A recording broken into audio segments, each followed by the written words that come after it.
Renouveau TV filɛbaw Renouveau FM lamɛnbaw an bɛ aw fo k'aw waleɲuman dɔn aw ka jɛmukan min bɛ kɛ sibiri o sibiri k'a daminɛ nɛgɛ kanɲɛ 9 ka bila nɛgɛ kanɲɛ 10 na an b'a wele ko 7 sur 7 kɛnɛ in kan kunnafonidilaw de bɛ wele dɔgɔkun kɔnɔna la ayiwa kunnafoni minnu bɔra ka se ka o lase limanaw ma ka kuma o kan ka se ka o walawala sabu fɛn min ye kunnafoni fana ye ni balo de ye kunnafoni ye hakili balo de ye o kumana an b'a aw fo k'aw waleɲuman dɔn k'a fɔ k'a ka bisimila 7 sur 7 kɛnɛ kan bi an kunnafonidilaw ayiwa u ka ca yan kosɛbɛ an b'u fo k'u waleɲuman dɔn bɛɛ lajɛlen y'an ka kɛnɛ sɔrɔ Yusuf Sisɔkɔ ka bɔ Info 7 la Yusuf ni sɔgɔma Antoine k'i fo ayiwa k'a lamɛn jɛkulu bɛɛ fo bisimila ka fɛn o fɛn sɔgɔlen bɛ Renouveau TV la an b'o sɔrɔ fɔlɔ k'olu fana fo donc k'a fɔ k'a sira tuguni ayiwa Yusuf an b'i fo k'i waleɲuman dɔn Maliki Konate Hɔrɔn TV Maliki ni fama a kɛra fama ye dɔɔni yaro dɛ n bɛ lamɛnnikɛla ni lajɛlikɛla bɛɛ lajɛlen fo bisimila Renouveau cɛ n'a muso denmisɛnnin makɔrɔba k'a daminɛ sɔrɔsi la ka taa se civil ma fo ka taa se polisi mɔgɔ ma hali ni y'a sɔrɔ Sorika cɛ n'o ye général ye ale ka kumakan don politique mɔgɔ ni civil ayiwa o t'o fara sɔrɔsi kan donc a bɛ bɛɛ lajɛlen fo Mali kɔnɔ Mali kɔ kan an b'a fɔ k'u danse an ka émission man di n'o ye 7 sur 7 kɛnɛ kan baasi tɛ Maliki Konate ka bɔ Hɔrɔn TV la an b'i fo k'i waleɲuman dɔn an ka maa sabanan ale ye Basaro Hayidara ye ale ye kunnafonidila fana ye Amapu la Basaro i ni sɔgɔma Antoine i ni sɔgɔma Antoine an kɔni an ma sunɔgɔ a ka kan depuis Shiro énergie mɔgɔ ye ko an tigɛ na bisimila donc kɔni mɔgɔ k'o faamu an b'u fo ka timinanja la je crois que hali sisan maa dɔ y'a yira ko a ka gɛlɛn u ka se ka lamɛn nin waati na parce que ko courant tɛ hali olu fɛ yen nka an b'u fo hali bi u ka timinanja la minnu b'an lamɛn minnu b'an lajɛ k'u fo kosɛbɛ ka n barokɛɲɔgɔn fo Antoine k'e yɛrɛ fo k'an ka sɔgɔmafoli se Isa Kaba ma fo Gawo ni waati na n b'a dɔn a bɛ cogo min na nin waati a fana bɛ k'an filɛ n dalen b'a la walima a bɛ k'an lamɛn an bɛ y'a fɔ mɔgɔw ye ko nin y'an ka bi baro sigilen ye baasi tɛ Basaro Hayidara ka bɔ Amapu la an b'ale fo an ka maa naaninan Sori Ibrahima Jalo Renouveau FM Sori ni sɔgɔma Antoine n ye foli laminɛ Renouveau télé filɛbaga radio lamɛnbaga ko bɛɛ lajɛlen ni sɔgɔma baro in ala ka kuncɛ hɛrɛ la amina an bɛna minnu fɔ ala ka kɛ ladilikanw ye kunnafoni ka don jamana marabagaw tulo la ka groupe Renouveau ɲɛmaaw k'u fo u ka timinadiya la an jɛɲɔgɔn minnu n'o ye an tiɲɔgɔnw ye kunnafonidila minnu yɛrɛ bɛ kɛnɛ kɔnɔ k'u bɛɛ lajɛlen fo ka dɔw kɛ ala ka jamana in ala ka basigi an ka golo masiri tabaw minnu fatura ala ka u fara silamɛsu kan u kɔmɔgɔw ma ka sarakati bɔ u ye ala ka lemina di an bɛɛ lajɛlen ma ala ka jamana in lakana amina ayiwa limanaw an ka maa wele de ko ninnu ye an b'a fɔ k'u bɛɛ lajɛlen k'u bisimila bi an bɛna kuma fɛn damadɔ kan fɛn damadɔ minnu n'o ye kunnafoni minnu tɛmɛna dɔgɔkun kɔnɔna la min ye kiiri min kun n'a bolo d'an bɛ ko janfa kun taara ka jamana sɛgɛrɛ ka bɛnbɛn bɛɛ kɛ jamana kama maa dɔw minɛna ka don kaso la ayiwa o kiiriko o kuma sɛbɛkɔrɔ cayara kosɛbɛ an bɛna an da dɔw la fɛn min fana ye lakanabaliya ye dɔgɔkun in kɔnɔ yɔrɔ caman de bɛ bɛnkɛra minnu kan o ye mɔgɔw dabali ban kosɛbɛ an bɛna an da don o fana la ani fɛn min ye a kuma laban ye o ye ka fɔ fanga yɛrɛ sanfɛso la n'a bɛ Kuluba ko fɔ ayiwa ladibaa dɔw tun bɛ nanzarakan na an b'a fɔ olu ma ko conseil ka bɔ Kuluba ayiwa kɔrɔlen caman kɔni bɛ olu bɔra o nɔ na an n'a lajɛ ka an da don o fana la o fana an b'a fɔ ye ko nin y'an ka kumakunw de ye bi an bɛ aw bɛɛ lajɛlen fo ka aw waleɲuman dɔn an nana ko bila dagirinda la fɛn min ye dɔgɔkun kɔnɔna ye n bɛ taa Yusuf Sisɔkɔ fan fɛ dɔgɔkun in kɔnɔ kuma sɛbɛkɔrɔ da in na kosɛbɛ sabu fɛn min ye maa damadɔ olu minnu bɛ ka don kaso la a kiiriko olu kunfɔlɔw kɛra a kun jirala k'a fɔ ko sɛbɛn in kɔnɔna k'a ka fiɲɛ ko fɛn tɛ a kɔnɔ o ye soronnadonbaw olu ka kuma ye fo ka se kiiri tigilama dɔw ma nka kiiri tigilama wɛrɛw bɛ yen olu y'a jira k'a fɔ k'u tɛna se ka bila sabu ko in k'a ma ban kuma bɔgɔla dɔnna kosɛbɛ Yusuf Sisɔkɔ e ye kunnafonidila ye e ye mun faamu nin ko ninnu na dɔgɔkun in kɔnɔna na ok Antoine k'i fo tuguni i ka nin ɲininkali diyara ye sabula i y'a fɔ cogo min an bɛɛ y'a suit jalaki talen don ka ɲɛsin maa dama damaw la n'o ye Bubu Sise b'o la an yɛrɛ baarakɛɲɔgɔn Arasibati b'o la Vital Robert Job b'o la ani fo ka taa se Léo Tal ninnu ma ani maa caman donc jalaki tigilen b'u la ko olu tun bɛ fɛ ka dankari kɛ jamana la n'o ye institution ye donc u kɔni dɔw minɛna dɔw kɔni dɔw poursuivilen don donc mais an ye min de jate minɛ o ye de k'a fɔ o ko in kelen an yɛrɛ tun bɛ hakili la k'a fɔ ko o ko in kɔni tun bɛ na teliya kiri bɛ na teliya n'u jo don u ka bila n'u jalaki don u ka condamné n'u jo don ni fɛn tɛ u nɔfɛ u ka bila mais an ye min jateminɛ o ye de k'a fɔ kiri mɔgɔw u ye jugement fɔlɔ min kɛ n'o ye kalo tile 24 ye u y'a jateminɛ k'a fɔ n'i ye dossier jateminɛ fɛn t'a kɔnɔ ni fɛn t'a kɔnɔ minnu ye o kiri fɛn ta olu ko bon k'olu y'a jateminɛ fɛn t'a kɔnɔ ko donc ni fɛn t'a kɔnɔ k'u ka bila donc ala y'a kɛ o wagati ani juge ka mutation bɛnna u dɔw mutera a fɔra minnu tun chargelen bɛ dossier la olu dɔw mutera a fɔra k'olu da bɔra kuma in na parce que olu sen tɛ olu t'o poste la tuguni donc u tilala ka kiri boloda k'a bila mars kalo tile 2 la o mars kalo tile 2 in an kɛnɛ min jateminɛ maa kura min nana n'o ye dossier ta n'o ye Banjugu Jawara ye o de y'a jateminɛ ko tiɲɛ yɛrɛ la ko min fɔra k'ale yɛrɛ ma fɛ dossier na donc ko mɔgɔ ninnu kan ka lafiya u kan ka bila o ye charge bɛɛ ka b'u kunna mais an yɛrɛ hakili la an bɛɛ content o la parce que k'u bɛ na taa u ka so mais à notre grande surprise n'o ye procureur général n'o ye Arizo Maïga ye o tilala ka a banna fɔlɔ ka dossier in délibération signé a tilala ka ministre de ɲininka ni ministre ka avis ye min ye et an bɔra min kalama k'ale ko k'ale ma jɛn n'a ye ko donc k'u ka segin kiri kan tuguni donc ko min ye pourvoi en cassation ye donc ale y'o kɛ donc o kɔni ye fɛn ye min y'an dabali ban kosɛbɛ parce que ni ye avocat ka kuma jateminɛ i b'a ye k'a fɔ dossier in en réalité min bɛ reprochelen b'u la tiɲɛ ani tiɲɛ ka jan ɲɔgɔn na parce que civiliw dɔn kelen fila n'u bɛ déstabilisation kɛ o tɛ kɛ nin cogo in na donc o de l'a to u ka soromadɔnbagaw n'o ye avocat olu ko k'u bila mais an ye min ye halisa u ma bila an ɲɛ bɛ min na ni a continuera tan je crois que an bɛ sɔn ka mɛn kosɛbɛ k'a sɔrɔ u b'u bolo k'a sɔrɔ jalaki min talen mun ka ɲɛsin u ma o tɛ jalaki ɲɛnama ye donc ne bɛ se ka min fɔ pour le moment o y'o ye. ayiwa Maliki Konate ka bɔ Hɔrɔn TV la ko in a juru tɔrɔ la kosɛbɛ i n'a fɔ Yusufu y'a fɔ cogo min na ayiwa ko in yɛrɛ dun balan bɛ yɔrɔ jumɛn e ka jateminɛ na. Bon, je crois que ko in balan bɛ yɔrɔ min na a bɛ sariya ka bolo de kan parce que sariya a bɛ fɔ kuma dɔ la a ka gɛlɛn n'a nana fana a bɛ boli maaw de kan. Kuma dɔ la i bɛ kɔrɔtɔ ka fɛn dɔ laɲini mais i bɛ taa sɔrɔ sariya mana fɔ cogo min na i bɛ tugu o de nɔfɛ kosɛbɛ misaliyala n'i ye jateminɛ kɛ k'a fɔ ko maaw minɛna k'u datugu Rasibaci ninnu minɛna bi na k'u datugu u datuguna kun na o ye k'a fɔ siga kelen n'u la de kosɛbɛ dɔw bɛ yen nɔ i bɛ taa sɔrɔ siga kelen n'u la mais u b'u ka so u b'u ka ciw la u b'u ka baaraw la fo ka taa fɔ waati min na kiiri tigɛra ka se ka u nɔ minɛ walima k'a ko bila mais olu ta kɛra mun ye olu ma to yen k'a fɔ ko siga don olu minɛna k'u bila fɔlɔ u bolokɔrɔ yanni u ka tila sɛgɛsɛgɛli bɛɛ lajɛlen na mais n'i ye ko bɛɛ bɛ sariya ka bolo kan o bɛɛ ye sariya ka bolo donc n'i ye ko in yɛrɛ jate minɛ k'a lajɛ mun yɛrɛ reprochelen n'u la k'a fɔ ko dɔ bɛ yen nɔ k'a fɔ ko ye taara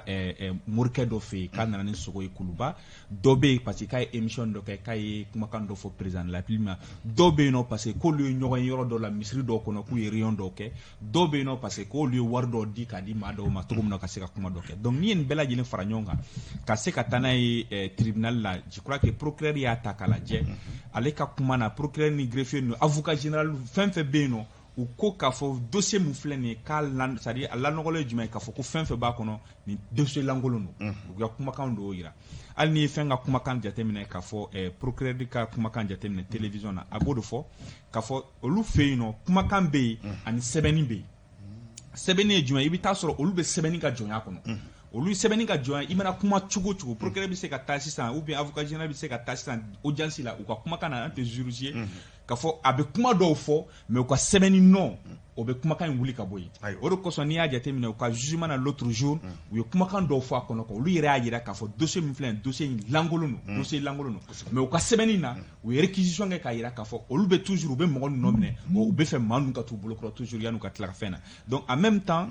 o kelen kɔnɔna na n'i ye sariya jateminɛ sariyatigi dɔw b'a fɔ k'a fɔ olu fɛ yen nɔ i bɛ taa sɔrɔ a bɛ fɔ nin ma ko i ye fɛn baara n t'a dɔn b'a fɛ i ye baara cɛjugu kɛ mais sariya b'a yɛlɛma i bolo c'est-à-dire a yamaruya i bolo parce que olu fɛ yen sɛbɛnni o bɛ kumakan ɲɛfɛ en même temps n'i ye jateminɛ kɛ n'i ye avocat fana jateminɛ ka kumakan jateminɛ ko in bɛna bɔ cour d'appel la ka taa n'a ye cour suprême na o temps kɔnɔna na yala olu ka détenu bɛ to toujours wa parce que a bɛ temps de ta procédure de b'a la dɔw ko k'a bɛ se ka taa bɛɛ bɛ n'u sɔrɔ kaso la parce que a bɛ faut que procédure bɛ cogo min na u ka respecter dossier ka transmis ka bila ka taa cour d'appel cour suprême na en même temps olu ka statut ka fɛnw bɛɛ fara ɲɔgɔn kan ka sɔrɔ ka fɛn kɛ o bɛna temps joli ta o bɛɛ lajɛlen na olu bɛ donc olu ka laɲini ye mun ye cogo min na olu ka clients bɛ se ka bila mais sariya ye mun fɔ k'a fɔ ko parquet yamaruya b'a bolo k'a fɔ ka se ka appel kɛ a kɛ n'a fɔ ni kiri tigɛra sisan ni kiri tun tigɛra ka dagoya minnu bɛ kaso la bi k'a fɔ k'u kɔnɔna na olu fana tun bɛ se ka appel kɛ cogoya min na ka kiri wɛrɛ wele ka kiri wɛrɛ k'a ma jɛn n'a ye ka kiri wɛrɛ wele ko olu ma jɛn n'a ye ninnu fana ko sariya fana bɛ sariya di olu fana ma olu fana ka weleli kɛ hali ni y'a sɔrɔ k'a fɔ u y'a jira k'a fɔ ko dossier min filɛ nin ye k'a fɔ k'a langolannen don k'a fɔ k'u ka taa kiri wɛrɛ kan. Ayiwa Basaro Hayidara nin ko in a juru cɔrilen bɛ kosɛbɛ nka sariyatigiw min ye soronnadonbaw ye ka se minnu bɛ kiri tigɛ ma nin bɛɛ lajɛlen ye sariya dɔnba ye ninnu bɛɛ lajɛlen fana bɛ sariya baara kɛ bɛɛ bɛ juru sama i ka fanfɛ. Ayiwa nin ko min filɛ nin ye wuli kɛra kokura k'a fɔ ko ayiwa jɛmakɛ n'a ye n'o ye procureur général ye ayiwa e yɛrɛ ka faamuyali la yalima maa bɛ se ka mun fɔ nin ko in na avocat ta fanfɛ olu bɛ u ka baara de la min fana ye procureur ale fana bɛ a ka baara la nka e yɛrɛ bolo nin ko in na kunjɛ tile damadɔ in na wa yalima waati na sama ka taa wa. Antoine sariya ko kuma don. Ayiwa sariya ko kuma ye kuma gɛlɛn ye ka d'a kan hali a dɔnbagaw yɛrɛ minnu ni olu y'a kalan kɛ n'olu ka don o don baara don i bɛ taa sɔrɔ u yɛrɛ tɛ ɲɔgɔn sɔrɔ a kuma dɔw la o de kama sariya yɛrɛ y'a yamaruya ko ni kiiri tigɛra ni maa dɔ sɔrɔla kiiribagaw la min ma ka nisɔndiya sɔrɔ jaabi di cogo la k'i bɛ se ka weleli wɛrɛ kɛ ka kiiri kura laɲini a yɔrɔ dɔ la a bɛ t'i yɛrɛ sɔrɔ fo wele ko 3 ka taa se fo 4 ma a bɛ dépend kiiri tigɛ cogo fɛ n bɛ o misaliya kelen di i ma wulikajɔw bonyani min kɛra an ka jamana kɔnɔ kalo tɛmɛnen na ka na se fo coup d'état waati ma maître Tapo ani Bacili u yɛrɛ bɛɛ ka kumaw senfɛ u y'a jira ko 91 olu ye ɲɔgɔn lase min kɛ ka taa constitution 92 sigi ko désobéissance civile a terme k'olu fila de ɲɔgɔn ye a ko la ni ka bɛn a kan ka d'a kan ko kuma min kun laɲinina jama fɛ o kun terme tɛ désobéissance civile n t'a dɔn ni hakili b'a la waati la nka a wulikajɔ in waati la u fila si kun tɛ ɲɔgɔn sɔrɔ o désobéissance civile o faamuyali cogoyaw la u b'a ɲɛfɔli cogoyaw la donc o b'a jira or o fila bɛ avocat de olu yɛrɛ kun tɛ c'est à dire juge ni avocat bɛɛ kun ye avocat de donc o b'a jira ko kiiriko sariya kun kan fɛn min don a kuma sɛbɛnko kelen dɔrɔn de don nka faamuyali ko 120 de b'a la a n'a ɲɛfɔcogo faamuyali ko 120 de b'a la kiiri la yan a bɛ jira k'i jo b'a la i bɛ weleli kɛ a bɛ jira k'i labilara donc o bɛ ko min na ko ɲɔgɔn tɛ o de kama mɔgɔw bɛ k'a lajɛ ka faamuya ni hakili ye waati dɔw la bɛɛ ni jo don ka d'a kan Mali ka kuma kɔnɔ a y'o de fɔ kiiri bɛ bɛɛ yamaruya n'i ma sɔn i ka se ka weleli kɛ. nka Basaro ko kelen la jo fila bɛ se ka bɔ ko kelen kɔnɔ. non ko ye faamuyali cogoya de ye o. ayiwa c'est jo yɔrɔ tɛ o bɛɛ n'i ka faamuya cogo don kuma bɛ ɲɛfɔ e ye cogo min na ani e b'a faamuya cogo min na je crois que bi an bɛ yɔrɔ min na n'i ye défense mɔgɔw ka ko jateminɛ olu ka wulikajɔ fanba yɛrɛ tɛ ko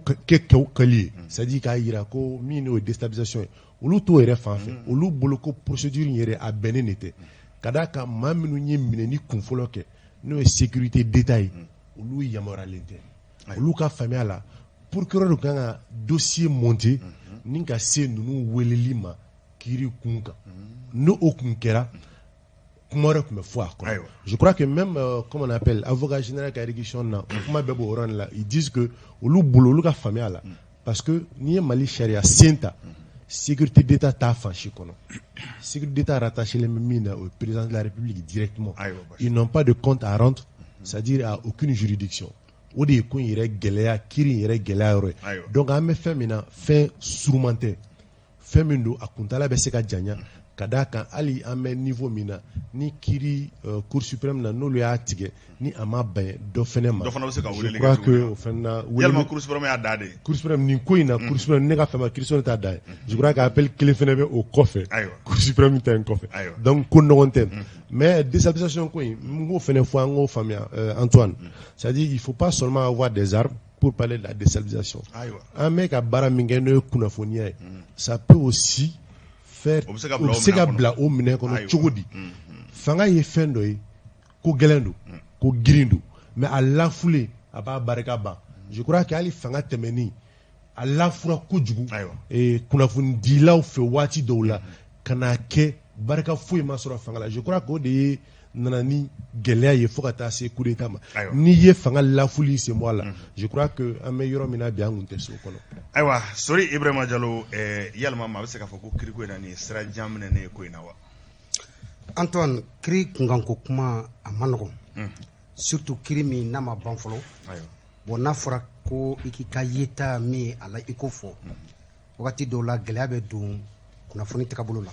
mais an ye kunnafoni dibagaw de an fana ka yeta min kɛra an bɛ se ka an ka hakilina di o kunnafoni olu kan d'abord i sigilen filɛ place min na Aras Bac a bɛ sigi ni place de la depuis wagati jan 2012 fo kana se a minɛli wagati ma il a toujours dit sur ce même plateau sur cette même chaise que le coup d'état est un crime imprescriptible. A ne dabala bande. C'est pourquoi Arasa tɔgɔ nana ye nin kɔnɔ depuis le départ ne kunkolo ye n bila yɔrɔ caman na et encore maa maa nɔ minɛlen bɛ nin ko in na a bɛɛ civil de o ye ne tunu kunnafoniya in tagabolo la fo kana se kiri ma. Antoine Basoro a fɔ défense yɛrɛ u ka laɲini ye jumɛn ye procédure de moyen à partir du moment où Sékou Traoré e fɛ k'a fɔ kabi sɛbɛnw d'u ma a jɛngɛnna o an kana taa karisa y'a kɛ a jo t'a la a y'a kɛ tan o kuma ten procédure de moyen sariya y'o de fɔ Sékou Traoré qui est secrétaire général qui fut secrétaire général à la présidence avec rang de ministre an ka sariya de y'a fɔ Boubou premier ministre an ka sariya de ko ni premier ministre ou bien ministre n'a tɔgɔ yera ko la o ko ni tribunaux tɛ o tranché quoi o bɛ taa haute cour de justice la an ka sariya de ko ten donc procédure ma ɲa ka sababu kɛ nin kɛcogo Basoro da sera sécurité d'état ma a da ma se min ma o ye Boubou bɛ ko in na Sékou Traoré bɛ ko in na nin fila bɛɛ ministre de ye donc nin cour ninnu man kan ka a tranché procédure ma ɲi donc an b'o o yɔrɔ de la mais a ye kuma wɛrɛ fana fɔ ka fara nin kan minnu ye procureur général ale de appel kɛ c'est son droit c'est comme si ni défense fana kun dégoûtera olu fana kun yamaruyalen don ka appel kɛ mais an bɛ ka tagabolo min kan ne dara déjà an ka kiri tigilamɔgɔw ne dar'u ka baara kɛbolo la kiri kun fɔlɔ olu nanpe de nana k'a fɔ ko procédure ma ɲa délibération o wagati fana la a dira Banjugu Jawara ma Banjugu Jawara gafe in ta k'a lajɛ a ko k'a man ɲi an minnu tɛ sariya dɔn an fana ka faamuyali la ni ministre tɔgɔ bɛ ko la o kuru ninnu tribunal ninnu tɛ trancheli kɛ a bɛ taa haute cour de justice la c'est pourquoi procédure man ɲi. Ayiwa Basoro yanni n ka se ma n bɛ fɛ ka ɲininkali dɔ kɛ Yusufu Sisogo la Yusufu Sisogo n'i ye ko lajɛ Basoro y'a fɔ sariya sɛbɛnni n'a ɲɛfɔcogo a kuma ka ca i bɛ taa sɔrɔ kumakan kelen sɛbɛn bɛ sɛbɛnni na nka o ɲɛfɔcogo b'i bolofara caman di ayiwa procureur fana ka nin fɔ k'a fɔ ko a ma jɛn ni a ye yalima dalilu dɔw fana tɛna ye a bolo a bɛ se k'i sinsin yalima e b'a dɔn n k'a fɔ e hakilina la don n'a nataw la a fana bɔ ni daliluw ye ayiwa minnu bɛ ka sɔrɔnadon fana kɛ k'olu ka kuma kɔ kari wa. I ka o ɲininkali diyara ye en réalité Antoine n'i bɛ kuma sariya kuma kan sori y'a fɔ cogo min a ka gɛlɛn dɔɔni parce que anw si ma droit kalan mais an bɛ an ka faamuyali danna yɔrɔ min an ye information min ta sa ye la an n'an ɲɛ bɛ min na ne hakili la ni a bɛ fɔ tubabukan na la justice est rendue au nom du peuple c'est-à-dire que bɛ acte o acte posé il faudrait k'a ka kɛ sababu ye min bɛ se ka na ni basigi ye donc procureur général ye min kɛ sariya la n'a ka kan a bɛ se k'a kɛ sariya y'a yamaruya mais maintenant an bɛ ka acte yɛrɛ a ye acte min posé est ce que bi a bɛ kɛ sababu ye o ka jamana basigi wa ou bien a bɛ jamana gɛlɛya de nana jamana kan o ye ɲininkali fɔlɔ ye filanan Arizo Mayiga ye en réalité n'i ye procureur général ta nin t'a siɲɛ fɔlɔ ye a da donnen don dossier dɔw la dossier minnu bi n'u bɛ kɛ sababu ye ka jamana yɛrɛ de déstabiliser o déstabilisation ka bon ni hali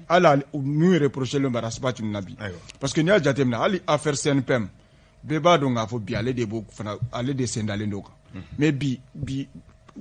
patronat paralysé len don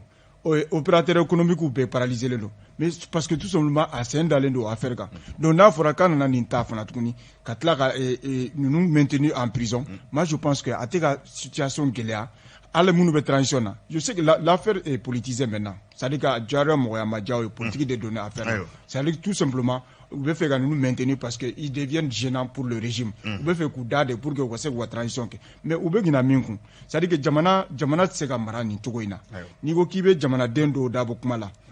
Min ka de ko ke o te moson cogosi la. Donc moi je pense que procureur général vraiment aga hakili soro k'a fɔ jamana bɛ niveau min na jamana confronté le problème la vraiment u kana dɔ fara dɔ kan tuguni an ka se ka basigi sɔrɔ pour que an ka se ka transition kɛ hɛrɛ ni baden na élection ka se ka kɛ président kura kana. Ayiwa yanni ka se Malik ma Basore ko k'i bɛ fɛ ka. Non en fait mun bɛ fɛ ka pression dɔrɔn di kuma na parce que ni affaire de déstabilisation kuma bɛ daminɛ wagati min a sɔrɔ Boubou n'était plus premier ministre donc mais il y a ancien ministre. c'est-à-dire loi n'a pas faux il est actif minké qui est ministériel. Non, il est actif. Non, je vous en prie. Je vous en prie. Non,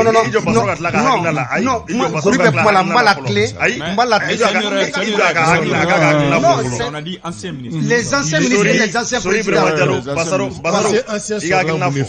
Ancien sur là mon effet. C'est-à-dire il y a un ministère, il y a un ministériel, il y a un document qui est ministériel ni à ma baie.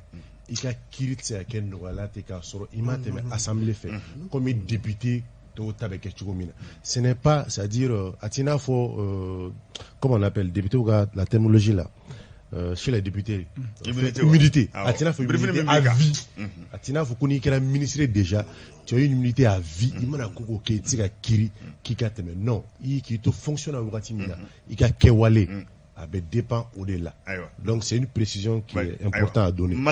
en tout cas, moi je ne sais pas, Basura à Taboromna, parce que quand on écoute les avocats, par exemple, Maître Cheikh Mor Konaré, il a été très clair. Ce dossier, Nia Takalaye, Boubou, c'est des noyaux à Kono. C'est ça. Ou des noyaux en même temps, mandat de dépôt là, mandat de d'amener Teboubou Kakola. Plenty mata dépôt bien k'a fɔ ko ntarama fɔ cogo min na u ye fɛn dɔ kɛ pour que ka se ka taa nɔfɛ k'a convoquer ka na o si tɛ yen nɔ pourquoi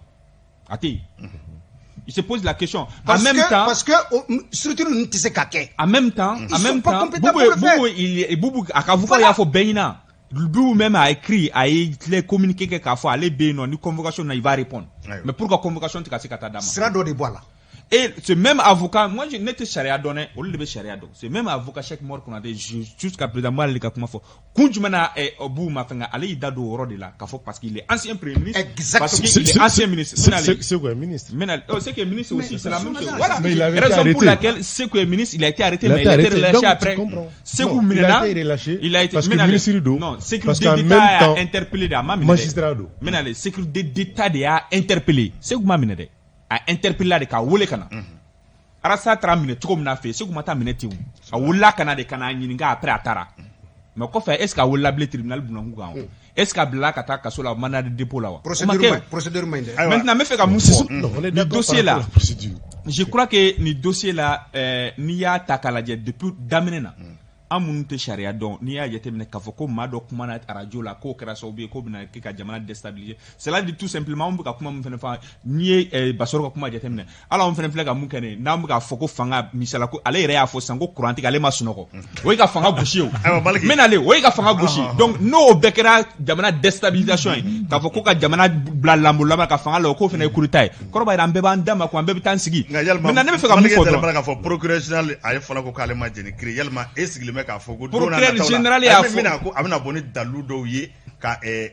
soronnadɔmɔw ka kuma kɔ kari wa a bɛ se ka na ni dalu wɛrɛ ye mais procureur général yɛrɛ l'a fɔ jugement don ale yɛrɛ y'a fɔ a ka kumakan na a ye mun fɔ o yɛrɛ ɲuman a yɛrɛ de fɔ ko la parole est libre la plume est serve c'est-à-dire a yɛrɛ ka kuma na ale ye mun fɔ kumakan na a yɛrɛ ni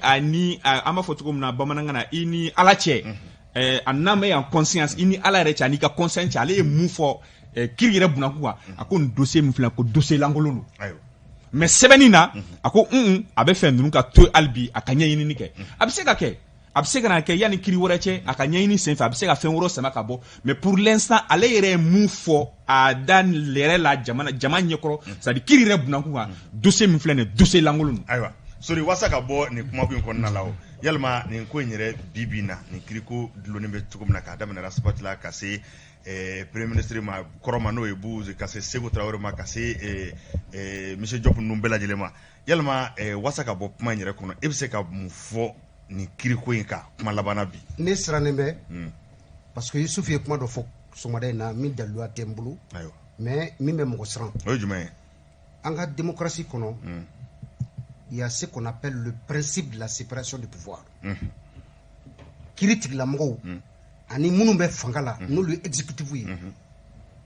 u man kan ka se yɔrɔ si la maa si man kan k'i sen don maa ta la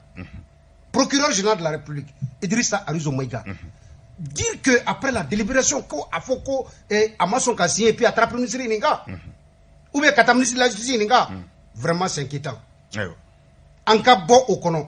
kiiri tigilamɔgɔw ka to yen u k'u ka baara kɛ sariya ye min fɔ an ka to sariya kɔnɔ Antoine ni an sɔnna ka sariya la tile an ni ɲɔgɔn cɛ tiɲɛ ka fɔ sariya tigɛbagaw k'u jɔ u jɔyɔrɔ la jamana in bɛ basigi ayiwa Yusuf yalima nin na kɛ sababu ye ka kiiritigɛlaw fara ka bɔ ɲɔgɔn na wa bon o de ka d'an ye mais est ce que an bɛ sira min kan bi juruna ko dɔ parce que en réalité n'a bɛna bɛnbaliya don kiiri tigilamɔgɔw ni ɲɔgɔn cɛ u dama ni ɲɔgɔn cɛ oui a conséquence c'est à dire nin ko in conséquence bɛ bonya kosɛbɛ parce que n'i y'a jateminɛ a bɛ komi hali le fait que nin mutation minnu kɛra juge minnu mitera sisan ka c'est à dire que nin wagati in na k'u mute pour que ka se ka dɔn est ce que a kɛ kun tɛ pour que u ka se ka mabɔ dossier in na wa nka yalima mutation fana tɛ jamana baara dɔ ye o b'a la mais caman b'a fɔ ko minnu da la u t'u jɔ fɔlɔ nin dossier in ka ban pour que ka mutation ni décision ka u m'o kɛ fo ka mutation kɛ sa moi je pense que an ka démocratie justice kɛra maillon faible ye bi et n'an continue tan o ye démocratie ko de bannen parce que sori ye min fɔ tant que séparation de pouvoir yɛrɛ de ma kɛ ka pouvoir judiciaire k'a ka baara kɛ pouvoir exécutif ka k'a dan na pour que u ka se ka ɲɔgɔn compléter franchement nin kɔni kɔrɔ ye de k'a fɔ jamana an ma basigi halisa quoi Maliki yalima kiiritigɛlaw yɛrɛ dama nin bɛna farafara don ni ɲɔgɔn cɛ an ka bɔ nin kɔnɔ bon farafarali tɛ o kiiritigɛlaw yɛrɛ furadama kelen a bɛ taa nin parce que u yɛrɛ ɲumana i bɛna taa tribunal kuma o kuma i bɛ taa sɔrɔ contradiction de bɛ dɔ in b'a ta fɔ bɛɛ b'a essayer k'i ka argument de di ni mun ka argument sera mun na o de don donc k'a fɔ k'a bɛna farafarali don ɲɔgɔn cɛ ne ma dala ka farafarali don mais bɛɛ n'a ka argument de don en même temps bɛɛ b'i sinsin yɔrɔ dɔ de kan i bɛ taa sɔrɔ dɔ in ka sinsin yɔrɔ de bɛ sɔn ka giriya ni dɔ in ta ye sinon i bɛ taa sɔrɔ kuma caman na i bɛ taa sɔrɔ kiiri tigɛlabagaw ɲɔgɔn cɛ bɛɛ lajɛlen b'i sinsin loi dɔ de kan k'a fɔ nin kun de don wasa ko da bɛ se ka diya i la misaliyala ni ye avocat de défense mɔgɔw ta k'a lajɛ minnu bɛ ka minɛnen don bi n'olu ta k'a lajɛ olu b'u sinsin jumɛn kan ko procédure yɛrɛ de man ɲi ni procédure daminɛ man ɲi dɔrɔn dossier kan ka annulé olu da tɛ don foyi la donc olu sinsin yɔrɔw ye mais i bɛ taa sɔrɔ dɔw fana b'a fɔ non olu fana b'u sinsin dɔ wɛrɛ kan non an kan ka taa kiiri yɛrɛ kan ka se k'a ɲɛfɔ kun jumɛn kɛra k'a se ka sɛgɛsɛ ale bɛ sinsin kiiri yɔrɔ kan mais o kɔrɔ t'a ko fɔɲɔgɔn b'u ɲɔgɔn cɛ dɛ mais i bɛ taa sɔrɔ bɛɛ lajɛlen b'i sinsin fɛn dɔ de kan cogo min na ka se k'o défend donc ne bolo a tɛna kɛ fɔɲɔgɔn ye mais a bɛ kɛ mun ye dɔrɔn argument contre argument ni mun ta sera mun na ayiwa Basaro Maliki ko ten ko fɛn min don bɛɛ b'i sinsin ta de kan nka yalima nin ko min filɛ nin ye e yɛrɛ hakilina la a na farafarali don bɛnbaliya don kiiritigɛlamɔgɔw cɛ wa o tɛ se ka kɛ o parce que bɛɛ n'i ka faamuya cogoya don n y'o de fɔ n ko kiiri sɛbɛnni ka nɔgɔn mais a faamuyali a dabɔra o de kama a parabole dabɔra o yɛrɛ de kama qui permet à ce que kuma kelen na bɛɛ bɛ se k'i ka faamuya ko ta 120 sɔrɔ a la o tɛ se kɛ kiiritigɛla bɛɛ bɛ o kalama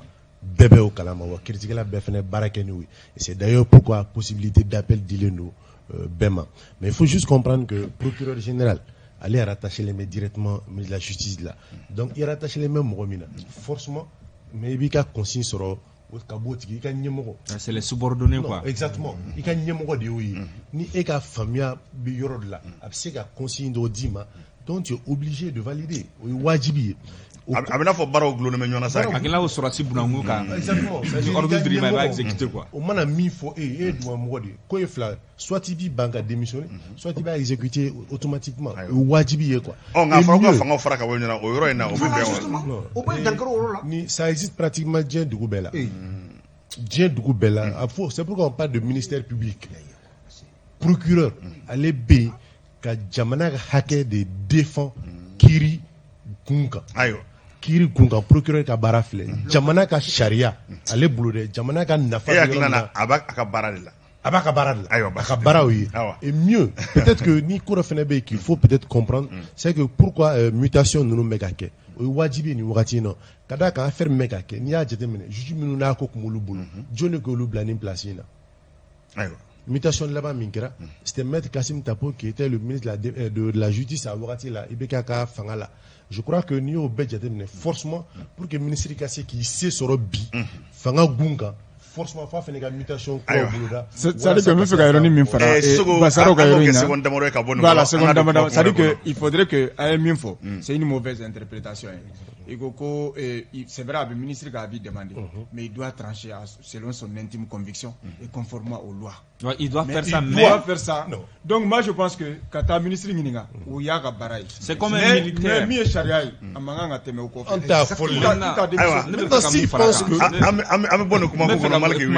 C'est comme un militaire.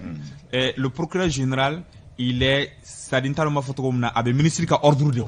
le procureur général est greffier là. Ministre be ordre abu olboya abol kenla fa walka barakemina doyi. C'est pour cela que ni a déterminé imenata tribunal comme basora photo comme na olube état de ka côté de défense. Sharaf me bena ka se ka état ka côté de défense bo fo. Allez mu fo sisa. Oye abse ka fo a tiena crier ni ministre mblanante son. Da basora photo comme na. Soit il be démissionner wal me be critique a ketu la ni ministre kan amu ka boke. Mais en tout cas e be doyine ka barakemina kono. C'est comme sur asikedo a blalaka ka tan kele ka bada ale be ka tamun kene ni maine. Mais ordu drama abitaka aba existe. Wal ma be boala. Aywa jemuka alibi fleba ni lameba 7 sur 7 do anga ma wele Yusuf Sisoko kabo info 7 la malgré Konate Horon TV Basaro Haidara kabo ama place Sori Ibrahima Diallo kabo Renouveau FM na anga puma kun folo kunyeni ye criminal no lu bulu dambe ni watina aywa ampana luka dogo kono apmas be ko fora anga puma kun flana abilla kana bale ko fo aba kalama ka fo ka dam nesta ka se dinanguru ka teme nyoro fe kajolo zegwa yoro chamambe aywa dandebe wolu kere no do akonte na abitle de modo bo ni woni mo dabali ba ko sebe santa ere aywa o mo dabali ba alno asro manimato ala femi woni cheni chamangera ani zandarma do fana sebe ko barana ko sebe malgré Konate minni ngal folo min kila ni yalla je femi lakana bale akun fora wati bela ko fembe na ke do kase ka bo ala minango bula sura suko bula fen chama fora ka damne ka bi Ibrahim Boubacar Keita ka watu la angum man no zarakala ko loi de programmation militaire milliard chama kun fora kana bla fo bila franjala fanga mola kana ye ka fo alibi ni minde ka faraka fende ka bo ala era ka jatimena na ni lakana bale abi nyefo chugudi. Bon, je crois que la Kanabala in benye photo na wode kafo bibi na ne bamako takalaje. Iba kafo anga surasu bunanku ni ya takalaje abe fo kafo anga effectivement tia. Kafo mumba mbolo chede munumba mbolo numbe kafo ka jamana la kana amancha atise kata fambela jelena. Mais ni jatemine ke bibi na wo na folo be kun sebe ebe fe ki ka yoro dojo yoro do la mado be no kafo esra no ou bien ibado kafo ni fe no kera mado kana na bi ka yoro ka fenge ebe wole blawma be soro suke ka yoro fatep. Même misala dima ngoroni ni atakalaje iya tete yoronina ka nyeshi gardo be autogardo ka nyeshi oroma ayoro buka jo o jenu tu mobiliser wati de la ko yoro te yoro jotai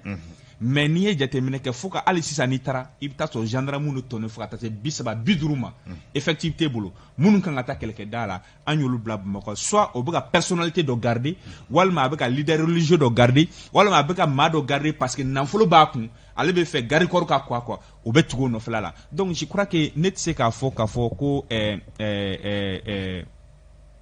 fin noyer oide mais ibita so anobaye muye parce que quelque part effectif tambolo mais anga nga nyeshi muma anyeshi no toma o kelen flana fene jumen misala mun kan ata quelque dala mun kan nga chew stratégie di mogoma mun kan ka sira ira mogoma ka kele fere di mogoma mun kan nga blanye fe ka mogo galibaniser kataka olube bumako olube bumako olube climatiser kono olube bumako olube mobile climatiser kono olube bumako olube nema kono mais ibita so mun be terrain kan ibita so effectif ka dogon menale ne jate mineke wati mina kele tum buna mali kono ka fo jadize fayin wole bla diemama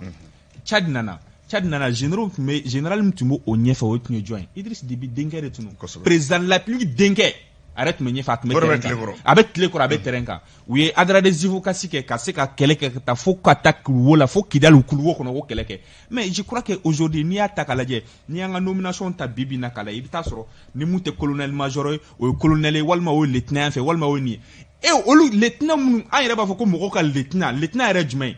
lieutenant ka fo o keleke na fo keleke mina ni do quoi donc e ga quelqu'un mina e bolu nommé climatiser kono e ka munu yere kanga mo galvaniser e bolu nommé bonko lu bek fe kono munu kanga ta stratégie di mo ma oltino je crois que net se ka fo bibina ko ni ko yemu passé ko effectif ou balmanindo effectif misemanu mbeane nu be ka mado garder te passé na folo beaucoup walma passé ko lui leader en fait walma ni ko lu beche parce que bibi na malien mogo be muna o di anga mamunu be ka fo bibi na e yɛrɛ a ye cogo min na bingali be ka ku kan ne jate minɛ k'a lajɛ Sikaso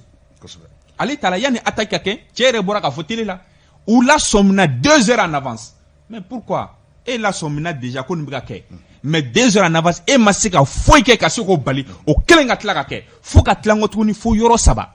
douane ka kɛ gendarmerie ka kɛ police o bɛɛ lajɛlen ka attaquer ɲɔgɔn fɛ o bɛ se ka kɛ cogo di alors que aw la sɔmina 2 heures en avance bon ni ye nin bɛɛ lajɛlen ta an delila k'a fɔ an ka kuma fɛnɛ kɔnɔna maaw ko k'a fɔ coup d'état kɛra attaque nɔgɔyara an y'a fɔ kuma hali bubu fɛnɛ sigira waati min na Sumeli Boye fanga bila bubu nana ko non bubu nana attaque nɔ an y'a fɔ mɔgɔw ɲɛna période n t'a dɔn n b'a fɔ cogo min na sɛnɛkɛ wagati ani ni sɛnɛfɛnw bɔ wagati o wagati kɔnɔ maaw bɛ ɲina parce que maaw occupé le fɛn wɛrɛ la mais k'a daminɛ période la k'a daminɛ janvier ou bien février ka taa se mars ma fo ka taa se juin waati ma i bɛ taa sɔrɔ nin waati ninnu kɔnɔ san o san nin kelen de bɛ kɛ toujours i bɛ taa sɔrɔ poste bɛ attaquer c'est pas la première fois i bɛ taa sɔrɔ poste bɛ attaquer n'a bɔra poste la a bɛ kɛ village n'a bɔra village la a bɛ kɛ an ka sɔrɔsiw yɛrɛ minnu bɛ kɛlɛkɛda la i bɛ taa sɔrɔ u bɛ bin embuscade kɔnɔ walima u bɛ taa sɔrɔ mɔgɔw bɛ taa bin u ka kan kan c'est chaque année depuis n'a y'a daminɛ nin période kelen na je crois que u kan ka stratégie wɛrɛ de bɔ cogo min na ka se ka nin ko nin bali. Yusuf Sisoko n'i y'a jateminɛ min ye an ka lakanabagaw ye n'a bɛ gendarmew ko fɔ tuma caman bamanciw bɛna cun u kan n'i ye san ta yɛrɛ lajɛ 21 heures waati a y'a ko gɛlɛyara kosɛbɛ mais i b'a ye k'a fɔ o min filɛ nin ye o kɔrɔ ye k'a fɔ maa yɛrɛ minnu bɛ ka dugu lakana walima maa minnu bɛ ka jamana lakana u bɛ bin olu de ka fɔlɔ k'olu jolo kari nka i b'a ye fana an ka sɔrɔsiw fana fɔ fana k'u ye sebaya caman sɔrɔ nka n'i ye ninnu bɛɛ ta k'i b'u sanga ɲɔgɔn ma bingani min bɛ kɛ an ka poste ninnu ka ta e hakilina ye mun y'a ko la. bon ne hakilina ye min ye yanni n k'i ka ɲininkali jaabi fɔlɔ n bɛ mɔgɔ hakilina jigin ni école tiɲɛna Alpha tan na a bɛ fɔ ko Alpha Umaru Konare école karamɔgɔ ye école man kan ka tiɲɛ bi sɔrɔdasiw de b'an kunna olu de ye coup d'état kɛ moi je pense que ni insécurité ɲɔ ɲana o kɔrɔ o responsabilité fɔlɔ bolo de kan Maliki y'a fɔ a ka kuma kɔnɔ ni sɔrɔdasi ye terrain front bila ka na sigi terrain politique kan franchement a bɛ armée yɛrɛ n'o ye outil de défense ye a b'o affaibli donc bi an bɛ k'o de assister ma. nka ni an ka marabolo fana lajɛ n'o ye gouverneur i b'a ye k'a fɔ a tila bɛɛ kɛra sɔrɔsiw ye. oui justement o bɛ erreur de o c'est à dire que Antoine il faudrait quand même que les gens comprennent la mission d'un militaire ce n'est pas d'être dans un bureau normalement. C'est d'être sur le terrain, c'est d'assurer la sécurité des personnes et de leurs biens. Mais ni boro quoi qu'on la kani sigi kebe na politique de Malik ya fa ka fango nomination fa fa beke. C'est des colonels de c'est-à-dire que ou beta ou placito ye ou ekele. Flana ni jamana si le pays est mal géré, olu nale, c'est-à-dire que nous tu nyeshi re bara irema. Ayra ki la bitunga ngasoro. Dossier, tous les dossiers concernant par exemple Yeminfo et loi de programmation militaire en tout cas au dossier tunganga halna ma vide bibi tunganga sur moi c'est au damnena mais faut makola corruption fait un tour munukera ou date ka makawere la sa donc au kore mundi jamana ay fait on fait reprocher ibekala ka fuko ni mai ko jamana be ni dubungo juga be jamana kono ko marako juga be jamana kono bibi olu be nyonyane donc au bébé que ça oublié munu be sur le terrain c'est à dire que olu ça dit que tout ce qui se passe à Bamako là au début que ça oublié ka munu be jadisi munu be terrain naka elan doluma bibi parce que jamana crise politique crise sociale be ya donc au kera ça oublié munu be sur le terrain noy jadisi olu fana be elan de soro wa be attaque multipliée donc bibi franchement on sait ka foko insécurité ko ni anyonyane do ko so be jamana ngo Sori Ibrahima Diallo ka daminɛ san dinanguru nyoro kajolo segwa yɔrɔ camana ama ye k'a fɔ n'i ye kɔrɔnseleke jan yɛrɛ ta k'a lajɛ ni kɛɲɛ k'a fɛ n'o bɛ kidali an fa ninnu bɛɛ ko fɔ yen n'o kolo sumanen don maa bɛ se k'a fɔ hali n'a ma kolo suma maa bɛ se k'a fɔ jigin kɛra kana camancɛ bolo fɛ kosɛbɛ jamana yɛrɛ kɔnɔna la ayiwa nin fɛn filɛ nin bin fana bɛ taa kɛ lakanabaaw de kan minnu bɛ dugu dondaw la walima dugu bɔdaw la ayiwa Sori hakilina jumɛn bɛ la ko in na. Merci Antoine. Ne tɛna ta kɛ poste ko ye sɔrɔsiw taara nin poste la a bɛ nin yan fɛ o tuma rancune bɛ yen wa walima sɔrɔsi n'o ma. Sori hakilina ye jumɛn ye. Merci Antoine. Le Mali est très vaste. Tranquillité. Le Mali a une superficie d'1 238 221 km². Maître y'o fɔ an ye o. A ka jan. Antoine i bɛ o jamana min kɔnɔ forcément gɛlɛya bɛ don lakana taabolo la filanan ye jumɛn ye ni an bɛ ɲina o kɔ. nka mɔgɔ tɛ kɛnɛ bɛɛ fana kan dɛ kɛnɛ ka bon nka mɔgɔ tɛ yɔrɔ bɛɛ dɛ. n bɛna Antoine an bɛ kɛlɛ min kɔnɔ c'est pas parce que ne jugu bɛ an bɛ taa kɛlɛ ou bien an bɛ an marifaw ta k'a ɲɛsin ɲɔgɔn ma an bɛ guerre min kɔnɔ i jugu a bɛ bɔ cogo bɛɛ lajɛlen na ka i attaquer n b'a fɛ ka min fɔ yan an ka bɔ politique kɔnɔ an ka taa réalité kan lakana tigilamɔgɔ minnu bɛ fanga la bi an k'u bilasira ni fɛɛrɛw ye u bɛ nin poste la u n'a ka kan parce que fasoden dɔw don maintenant ne ka bingani kɛcogo an ka poste ka so bingani kɛcogo min ye n bɛ k'o de fɔ n ko guerre asymétrique de don togoya t'aw la mais quand ils préparaient de chaque fois la même chose je vous en prie chaque fois la même chose u bɛ bɔ yɔrɔ min na u bɛ bɔ wagati min na a b'u bɔ yɔrɔ dɔn wa a t'u bɔ yɔrɔ dɔn a t'u bɔ wagati dɔn la même méthode encore pire que tout ça an y'a fɔ yan an ka sigi ka ni jugu fana tuna i ka o fɛrɛ tɛ wa o fɛrɛ mais fɛrɛw bɛ sigi sen kan mais moyen tu te défends en fonction de ces moyens a y'a fɔ doyen chef min avertira ni ko rema kɔnɔ ko attaque bɛna kɛ à 2 heures mais moyen min b'u bolo a ye instruction min di o de la au moyen de kɛra sababu ye pour limiter encore les dégâts ils se sont défendus avec des moyens qu'ils possédaient à leur niveau là-bas Antoine min bɛ yen n'o tɛ k'a fɔ o ye min ye Francis de bɛ an ka ko in bɛɛ lajɛlen jukɔrɔ problème bɛ yɔrɔ min na an ko an ni Yad Agali kan kana kuma sori Bamaju ka taa bi san kan non ne bɛna le France ka yɔrɔ jumɛn bɛ o la mais problème bɛ yɔrɔ min na Mali kɔnɔ yan bi sigikafɔ bɛ an ni maa o maa cɛ ni o ye groupe armé an sɔnna an n'olu ka sigikafɔ kɛ maa fila de bɛ yen ni jama b'u kɔ n'u bɛ kɛlɛ ɲɛdɔn o ye Yad Agali ni Amadou Koufa ye Francis ko an n'o olu kana sigi ka fɔ kɛ an yɛrɛ ko an n'u ka sigi ka fɔ kɛ Francis ko an n'u kana kɛ nka e yɛrɛ fanga ye jumɛn ye lakana la le problème aujourd'hui e yɛrɛ fanga ye jumɛn ye lakana la ne fanga ye min ye yanni k'a fɔ ko France e yɛrɛ fanga ye jumɛn ye k'i ka jamana lakana Francis moyen bɛ Francis ye u ka sɔrɔsi min bɛ yan maa bayirika de don sori i ye jamana min ka yɛrɛma hɔrɔnya b'a bolo ne tɛ se ka comparer jamana la ayiwa ne se min ye o ye ka kunnafoni di n b'o de la ni n ye maa ye yɔrɔ min n'o ye maa suspect ye n bɛ kunnafoni di lakana tigilamɔgɔw ma o ye ne se ye o ye ne da ye mais Francis de bɛ an ka ko in bɛɛ ju la bi donc ce qui fait qu'aujourd'hui kɛlɛ min ni an bɛ a kɔnɔ bingani min bɛ ka kɛ an ka sɔrɔsiw kan Francis ka laɲininen don Francis ka commanditelen don donc pour que an ka bɔ nin kɔnɔ Antoine an bɛ min kɛ sigikafɔ an ka kɛ ni Amadou Koufa ye sigikafɔ an ka kɛ ni Yad Agali ye et encore autre chose que les Maliens ignorent Antoine i ye lakana tigilamɔgɔ maa min n'a ye san 20 kɛ kɛlɛ dɔrɔn a b'o de la a bɛ marifa ci dɔrɔn de la n'i ye maa 100 bila olu cɛma n'i ye maa 80 gɛn ka bɔ olu cɛma je vais dire ici l'État malien a oublié les militaires et les gendarmes radiés aujourd'hui qui sont dans la nature ils n'ont droit ni à des droits ni à des dommages intérêts pourtant famille b'u bolo olu tigilamɔgɔw mɔgɔ 100 u gɛnna mɔgɔ 80 u gɛnna u ma foyi kalan ni mugu ci tɛ olu bɛ bi olu bɛ min nka yalima olu fana Antoine olu n'a dalilu tɛ wa Antoine ne bɛ min fɔ e b'i yɛrɛ contredire ne tɛ k'an yɛrɛ contredire n tɛ k'an yɛrɛ contredire min bɛ yen n y'o de fɔ min fana bɛ yen ni o dogonnen don ni maa miiri tɛ se ka se olu ma o maa 80 minnu bɛ yen denbayatigiw don u gɛnna u tɛ foyi la ayiwa sori o y'a daba kuma kun wɛrɛ ye voilà maintenant an bɛ taa Basaro fan fɛ basi tɛ an y'o faamuya Basaro je crois que bin bɛ ka kɛ an ka poste minnu ka ta n'o ye gendarmerie ni fɛn caman ye bi bi na ko a gɛlɛya bɛ kosɛbɛ nin y'a fɔ a ye misali di Alpha Umaru Konare ta la ko kun ye l'école maître ye ko l'école ko gɛlɛyara Mali kɔnɔ ninnu fana bɛ fanga la bi olu tila bɛɛ lajɛlen ye sɔrɔsi ye yalima bin bɛ ka kɛ o lakanabaa minnu ka dugu donda n'a bɔda la ka ban a bɛ na ni hakilina jumɛn e yɛrɛ bolo non Antoine kuma kunfɔli la fɔlɔ je crois que an ka foli kɛ an ka finitigiw ye ka d'a kan bingani bɛɛ kɔfɛ an b'a ye b'u jija min ni o ye faba ye min y'an ka côté la kɔsan na o bɛ dɔgɔya donc o fana bɛ kɛlɛ faamuyali dɔ ɲɛfɔ a bɛ kɛlɛ maîtrise ɲɛfɔ peut-être que hali a bɛ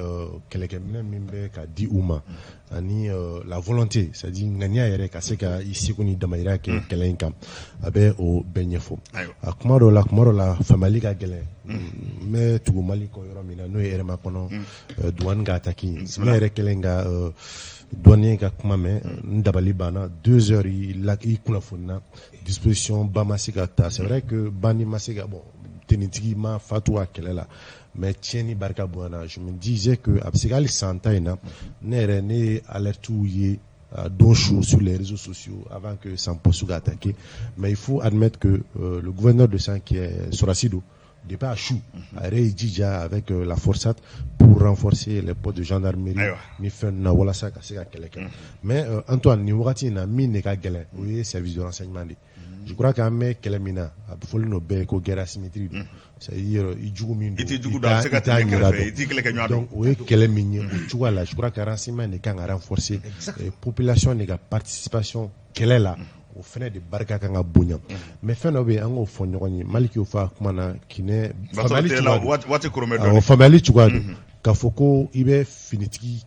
30 ni fɛnw ye ko yɔrɔ la yan k'olu bɛ se ka taa kɛlɛkɛyɔrɔ la Mali militaire finitigi m'an bolo bi u tɛ boli yɛrɛ kɛ kɛlɛ ye jumɛn de bi Antoine anw bɛ bila ka taa maa dɔw bɛ lasegin de olu ka n'u sɛgɛnlafiɲɛ bɔ waati dɔ kɔnɔ waati min ni anw bɛ ka kɛlɛ kɛ n'olu bɛ yan olu tɛ se ka to daga sunɔgɔ dɔrɔn na u bɛ bila ci wɛrɛw la Bamako yan c'est pourquoi kuma dɔ la i bɛ maa caman ye Bamako on se dit que ninnu bɛɛ de bɛ mun na Bamako mais minnu bɛ kɛlɛ la kɔfɛ a cɛ i b'a sɔrɔ mɔgɔ nalenw don u ɲɔgɔn falen a dɔw la yɛrɛ olu ka nali la n'i ye jamanabaw jateminɛ n'i bɔra théâtre d'opération na i tɛna directement ka n'i intégrer baara la tuguni kuma dɔ la congé bɛ d'i ma 1 mois 45 jours pour que ka t'i lafiya mais tɛ kɛ i bɛ segin ka na dɔrɔn yan i bɛ renforcer c'est parce que i bɛ bila baara wɛrɛ la c'est parce qu'on n'a pas d'effectif. Basara an y'o faamu Malick Konate waasa ka bɔ kumaku kɔnɔna la an b'a ye k'a fɔ dakuruɲɛ damadɔ la ladiba caman kun bɛ kuluba an b'a fɔ ko conseiller o caman olu bɔra u nɔ la waati kɔni kurumɛ dakuruɲɛ 2 la e ye jateminɛ fɔlɔ jumɛn k'a kan? Bon ne jateminɛ min ka kan c'est comme quand le premier ministre an bɛ seconde damadɔ d'i ma waati taara premier ministre nana waati min na a y'a ka conseiller caman bɛ yen nɔ ani mɔgɔ caman ka décret abrogé k'olu bɔ yen nɔ a tila ka mɔgɔw nommer a bɛ ka continuer toujours ka mɔgɔw nommer c'est la même chose ni nana administration na e yɛrɛ bɛ jateminɛ kɛ ni maa min bɛ se ka baara n'a taabolo ni mɔgɔ min bɛ se ka baara kɛ ni mɔgɔ min bɛ se ka baara kɛ je crois que a b'olu ne y'a bila o minɛn de kɔnɔ k'a fɔ a bɛ fɛ ani maa min bɛ se ka baara kɛ ani mun tɛ se ka baara kɛ ka se ka continuer mais yanni an ka fɛn kɛ maa mun tun blessera san fɛn na Ala y'a ka kalifa minɛ a ko n'a ka suturali yɛrɛ i ye bi ye voilà en même temps minnu fana bɛ yen nɔ k'a fɔ ko effectif bɛ yan an ka kuma tɛ k'a fɔ ko effectif bɛ yan nɔ n bɛ fɛ ka kuma dafa kan ko effectif bɛ yan ko tɛ a fɔra ko an ka kɛlɛkɛyɔrɔ la ko effectif man ca mais alors que maa 50 maa 60 o bɛ ka chantier dɔ garder parce que yɔrɔ bɛ ka jɔ. Ayiwa Yusuf Sisoko mɔgɔ minnu bɔra o nɔ la nin yalima Malick y'a fɔ cogo min na baara n'a taabolo don wa? Oui, moi je donne parfaitement raison à Bandao. Ali premier ministre u ye minnu bila tiers la u kan k'u bila parce que n'i y'a jateminɛ olu tɛ politiquement ye IBK tun ye politiquement de ye a y'a teriw ni minnu y'a dɛmɛ olu a ye place d'olu ma donc ni Bandao nana n'a ko k'ale ɲɛ tɛ olu jɔyɔrɔba la tan k'ale bɛ se ka baara kɛ sans eux moi je pense que mɔgɔ tɛ jigin a la o la et je pense que c'est très normal. Sori Ibrahima Diallo. Antoine an ye sɛgɛsɛgɛli kɛ Bandao yɛrɛ kan ne ye nin bila o ka jan kosɛbɛ a ye mɔgɔ minnu bilara mais Bandao de y'u bila o mun de ye a to Bandao y'u bila hakilina dɔ de bɛ Bandao yɛrɛ la i b'a dɔn président bɛ 6 de ta san kɔnɔ o y'a sara de ale Bandao a ye dɔ bɔ o la officiellement n bɛnale a bɛ min ta ne b'a dɔn sa Sori Ibrahima Diallo n bɛnale donc Antoine Kuluba maa minnu ni conseiller minnu bilara maaba dɔw de don parce que jɔyɔrɔba b'u la hakilina mɔgɔw don mais ka ninnu bila o ye ka dɔ bɔ laɲini yɛrɛ min ye ka dɔ bɔ faso ka musaka cɛta ale ka laɲini o de ye et il a été toujours partant pour ça o de y'a ka laɲini Basaro ne yɛrɛ y'a fɔ nin plateau kelen kan n ko président min n'o ye président de la transition Bandao mɔgɔw y'a ka fili caman y'a ka baara daminɛ o la n ko bɛ se ka faamuya ka d'a kan depuis a sigira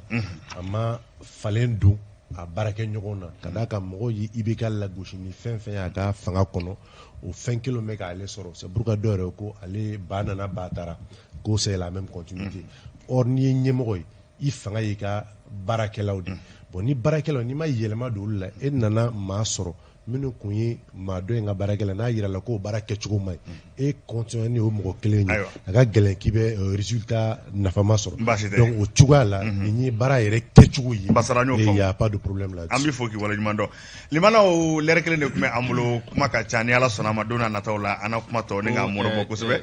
Ami Baba Sise ka radio ouverture aujourd'hui Baginda kosɛbɛ basi tɛ an b'u fo k'u waleɲuman dɔn hali bi ko Ala ka san caman caman k'o jira an na an bɛ a yɛrɛ fo dantɛ foli min na 7/7 ni kɔni ye a kun cɛlen maa minnu kun b'an bolo bi kunnafonidilaw la o ye Yusuf Sisoko ye ka bɔ Info 7 la Malick Konate Hɔrɔn TV Basaro Hayidara ka bɔ Amapula Sori Ibrahima Diallo ka bɔ Renouveau FM na an b'aw fo ka aw waleɲuman dɔn k'a fɔ ni Ala sɔnna a ma sibiri wɛrɛ ani Isa Kaba a bɛ ɲɔgɔn sɔrɔ a yɛrɛ sen bɛ kɛrɛkɛ la a bɛ taama yɔrɔ la o de y'a to ne ye jɛmukan ni k'o lase aw ma bi baara in ye jɛ ka baara ye Usman Togo ale bolo tun bɛ nɛgɛw la ka se Bintu Napo ma an bɛ aw bɛɛ lajɛlen fo ka waleɲuman dɔn ni Ala sɔnna a ma sibiri wɛrɛ an bɛna ɲɔgɔn sɔrɔ yan kuma kun wɛrɛw la Ala ka jamana basigi Ala ka tile ɲuman ba a k'an bɛn waati wɛrɛ. Renouveau FM